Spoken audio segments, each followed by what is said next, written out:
The reason why poor people have loads of kids is because that's the only time they hear congratulations. The fourth one is BBLs actually need to be stopped. Everybody wants to like point. You did this, you did this, you did that. But nobody wants to work on themselves. Hi my loves, if this is your first time seeing my beautiful face, you're welcome to the family. My name is Opeyemi Ogunleye, and on here I share content based on lifestyle, commentary, vlogs, advice, whatever you want. We have it all assorted, okay?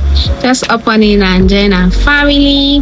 If this is your first time here, please do make sure to like, comment, subscribe, do all that fun great stuff, and do not forget to turn on your notification bell so you always get notified whenever a new video is uploaded. Today's video, these are some unpopular opinions that I think we're not speaking about enough, and since nobody wants to say it, I've come out to say each of them in my full chest. I work with some feathers here and there, but I don't mind. It's allowed. If you disagree, that's fine. We don't have to like everything. We don't have to agree on everything. In fact, you don't have to agree that it is unpopular. All right, so make sure you grab your drink, your snacks, everything you can grab, everything grabbable, and get right into the video with me. The first unpopular opinion I've been seeing everywhere that has really been driving me crazy is let's have it. People being weird in others' comment section. So somebody could have posted something happening for them. Maybe they're getting married, or they just had a baby, or something good, right? Something that you'll be rejoicing and celebrating and telling them congratulations and all that jazz. And then you see somebody who drop in the comments saying, "Oh, I lost my husband a year ago. Oh, I lost my wife," or "Oh, my mother is no longer here." Can you allow people enjoy their happy moment on their page? Like, can you allow the positive comments overwhelm the comment section before you drop yours? Like, I don't understand the psychology behind you see an happy post and then you want to bring in grief, you want to bring in mourning into the conversation, because they really do remind me of people that like to flop people's parties where everybody's having fun and they just come to bring drama, they just come to bring chaos and sadness and all these fights break out. Like, what do you mean? Like, can't you just hold on? Don't get me wrong, I understand that grieving is a very sensitive thing that nobody prays for but can happen to anyone, right?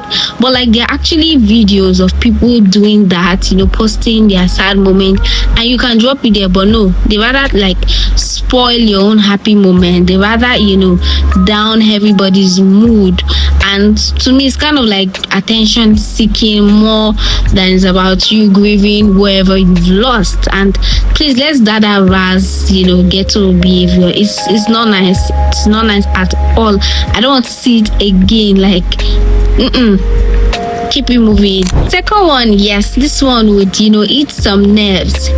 Having kids when you're poor and calling it a blessing. And I saw something the other day. The person said the reason why poor people have loads of kids is because that's the only time they hear congratulations. And that is nothing but the bittersweet truth. Because what do you mean you can't even cater for your own self? Right? You can't do it for your own self. Then you bring another whole human being, because they are not just babies. Babies are responsibilities. Babies require a lot financially, emotionally, and all of that. And then you just bring them, you have nothing to nurture them with, help their lives with. You just want to be congratulated any means possible, whether the child is going to grow up in so much suffering and lack. They just don't care. Like, I don't know where the reason is. I saw another post. The lady was like, somebody she knows that has so many kids that she can't cater for came to her like, yeah, she should help her with some money, she won't take care of her child or something. And she went to the store and got her condom to use. She was like, yes, this is what she would like to give her And I think she said the lady was upset or something, or maybe people around her were like, why would she do that? Why wouldn't she? Like, why shouldn't she even? Because what do you mean you're just popping these kids out and they are not being cared for? Because these are the parents that when the child is probably, just entering their teen years, 12, 13, 14, 15, they would see the children working already, earning an income to bring to the parent. That's a child abuse. These are the people that they already make the children start working so early. They retire early. Meanwhile, retiring early when you still have kids that need you, it's child abuse. Because how do you want them to fend for themselves and fend for you at the same time, knowing you are the adults in the picture here? They are not the adults, you are the adult.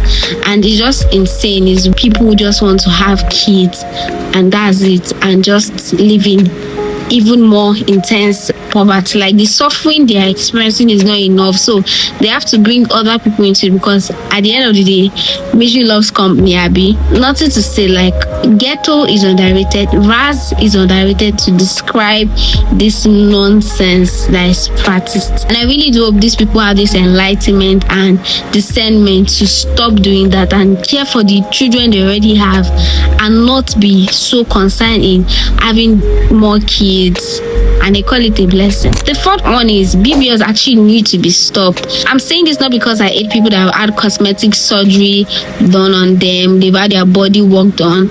I'm saying it because of actually the dangers in it. Yes, all surgeries are dangerous and all of that, but I don't think a cosmetic surgery is worth it, because at the end of the day, you hear stories of these things, you need to go for a second round, you need to go for a third one. These people end up going for more surgeries, changing one thing to another. Like, is the minute you start, you can't stop, right? And at the end of the day, I feel like it's more of a mindset thing. Like, the mind needs surgery, not the body, because at the end of the day, you would always keep looking for things that are not missing. Yes, I know that doing your body and all of those, they say it boosts body positivity. Aside from the vain reasons we hear, why women go for these surgeries, because of men validation, blah blah blah blah blah. That's not the focus. Like, for me, it's too dangerous to be doing just because you want to look a certain way. Like, surgeries in itself are not even, to me, designed for cosmetic purposes. I think at the beginning, so some people that maybe they've had an accident, maybe they need to work on their leg, or they are somewhere in their body that has been affected by an accident or a traumatic experience, and that makes sense for them to do that. We have people that surgery has made them to be able to walk again and save their lives. It is 50-50, these surgeries. So it is not even a hate train for people that want to look better, have a better mindset about themselves. I just think it just has to start from within, because I strongly believe you can change your body and you still feel insecure. You can have this hourglass shape and you still feel like you're not good enough, because again, it is the mind that needs healing. Like, it's the mind that needs restructuring. Hi guys, adding this clip because I forgot to say this. Just an additional information before my village people will come back to reference this video possibly in the future. I definitely said what I said. I have a strong belief that the mind needs healing first of all, because that would make you to avoid doing so many of these surgeries. Because I don't know what my body will look like in the future. I don't know if I wouldn't like what I look like maybe after having kids, or I've hit the gym. I'm still not seeing the kind of result I want, because I love a good body, I love a good BBL. What I want you to take from this particular unpopular opinion is that your mind is really powerful, and don't allow your mind to trick you to become like another version of yourself you would never recognize, because people have gone from looking beautiful to looking so botched up because they felt like something was always going to still be wrong about how they look. So watch out for that. Like whatever body shape you are, however you look, your color, your appearance, still feel like you are an old person. Like it's not until you have surgery you feel like you're good enough, because I just believe that it's not needed. It is absolutely not needed. If it is not compulsory, if it is not something that it is mandatory, like you have to do this, is necessary. Nah, I just think it's an unnecessary thing to do. You're risking your life, you're risking your health. You could lose your life. Like, it's just a lot of negatives from it than positives. And yes, I know that social media contributes heavily to how people view and see themselves, but trust me, you have to just shun the noise and just feel your best. It's not an easy thing to just do, but honestly you have to just try, because how many more things you want to actually change in your body before you start looking butch and all of those things, how they look like when they've overtouched their bodies too much. They go from looking so pretty and good looking to something else. Like, I don't even think they recognize who they are. The next one is the illusion of love is easy. Yeah. He shock you. I know this one would have my girls like, what do you mean love is not easy? What do you mean? Slow down, let me explain myself. Love is not easy doesn't also mean love have to be hard or bad or toxic. What I mean is, we've seen love being so glamorized on social media, and we've forgotten that love actually doesn't look like that in real life. It's not fairy tale. Love requires a whole lot from you. And I will speak from the perspective of, love from somebody like a man and a woman relationship, and even love for yourself that affects love in relationships and friendships and all of that. Love requires a lot of patience, sacrifice.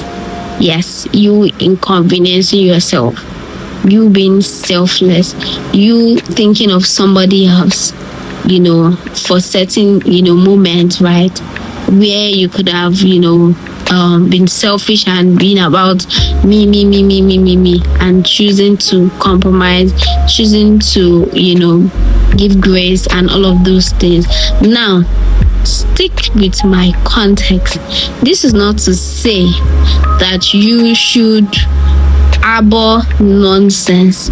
Don't say, I told you that one. I did not tell you that one. That I don't support in any way, shape whatsoever violence, any type of abuse of any sort. I don't believe in that. That is part of love. No, that's not part of love. That's something else. Someone abusing you doesn't love you. Now I'm talking about the real part of it, where we think because we've met this person, they're supposed to be perfect. People change. Even you will change.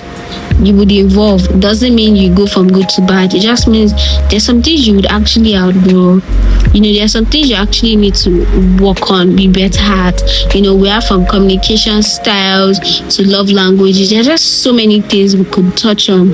And that doesn't mean because you've told somebody, this is how I want to be loved, it's going to be easy. It's not always going to be easy, right? Because the two of you come from different backgrounds, and sometimes you guys will clash on opinions, perspectives, views and all these things, and you would know that the love they told you in the books, everything just smooth, everything is just clicking and everything is just perfect.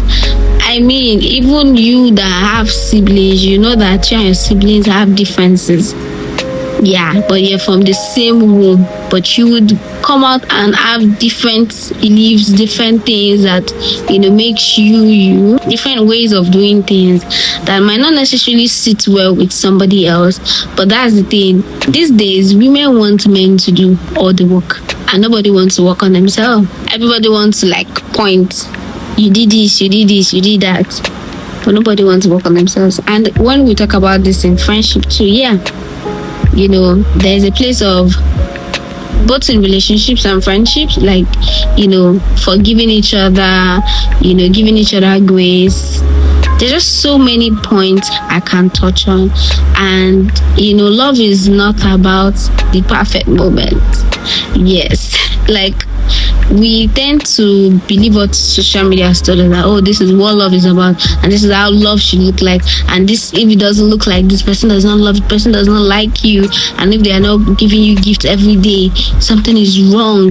They are the wrong partner for you. But there are so many areas that your partner feels in that those ones online might not feel for those ones. Because yes, gifting is beautiful, being spoiled is beautiful, but are we not saying that's the only standard to actual love? Like nothing else matters, things money can't buy. As far as the money is there, again, love is relative to everybody. Some people tell you, that's love. Whatever is doing outside or whatever she's doing, that's not my business. As far as I'm getting this and these things from this person, that's love to me. So you see what I mean? Like, there are just so many layers to you as a person that yes, you need to readjust, you need to improve, you need to work on. But how many of us are really ready and willing to go down that aim? So please don't be fooled by what you see online. That's not the standard of love. That's not the yardstick of love. And most importantly, I would say let's measure our definition of love by what God actually says love is. That God is the standard for love, not man, not any human being on earth. God is, and Him alone, and so we should model and structure that, because that's the only way we actually get to understand how we should love. And it's hard. Even me sitting here, it's hard. There's some things that I have done, and I know that, I didn't do it out of, I didn't do it from a place of love. I did it from, pleasing myself, ego, pride. There are just so many things I can sit here and say. But in all of it, I'll just say, don't let social media lead you astray. Use discernment and filter and pray. I've been seeing this one on social media for a long time. Your guests paying for their food at your party. So you are hosting your friends, your birthday party. You've called them to this restaurant. Oh, this is where I'm, having my birthday dinner party, yada yada yada, ongoing. And then they come, and then your guests are paying food. Please, am I the weird one here? Because I don't get it. It doesn't make sense to me. If I'm hosting a party and I'm inviting people, nobody is paying for anything. Money. I only feel like the only part that should be reciprocated, like them bringing a gift.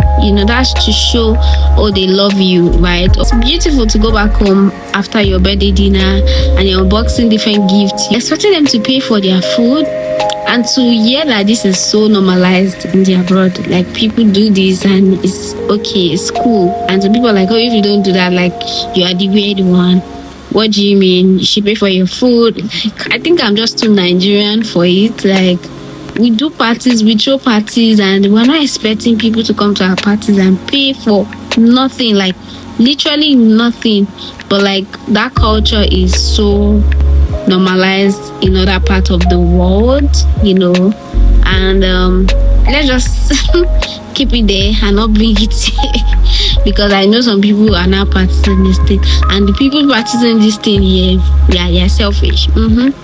They're self-centered, because you want your guests to pay and you also still want them to bring a gift. So what are you really calling them for?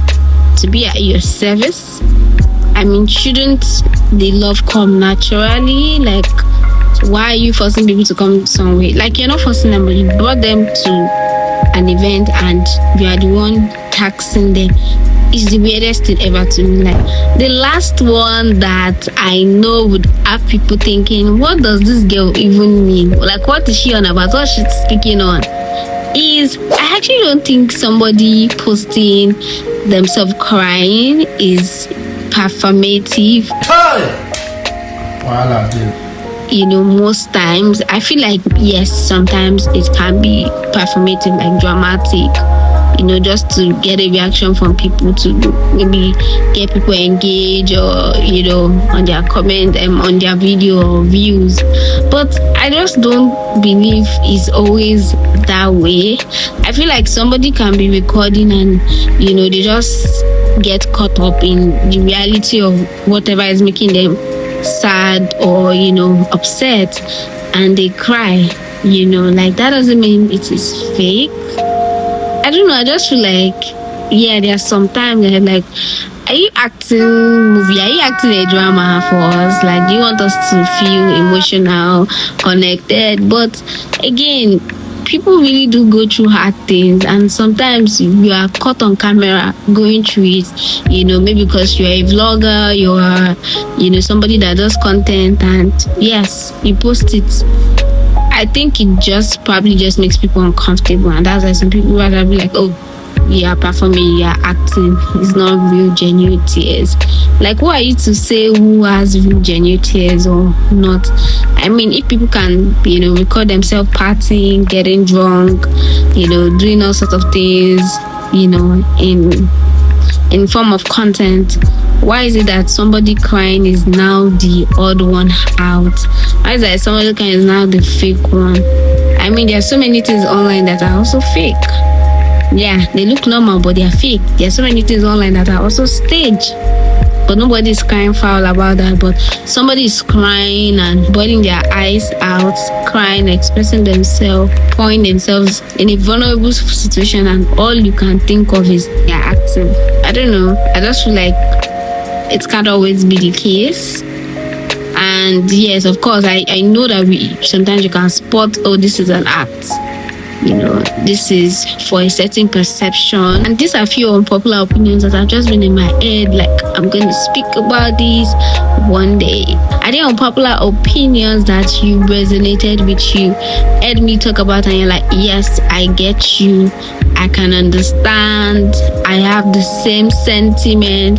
And if you have any unpopular opinions to share with me, do make sure to leave it in the comment section. I would be reading them and engaging and responding. Please do make sure to like, comment, subscribe, and do all that great fun stuff. Hope you guys have enjoyed watching. Until my next video, I'll see you guys another time. Bye for now.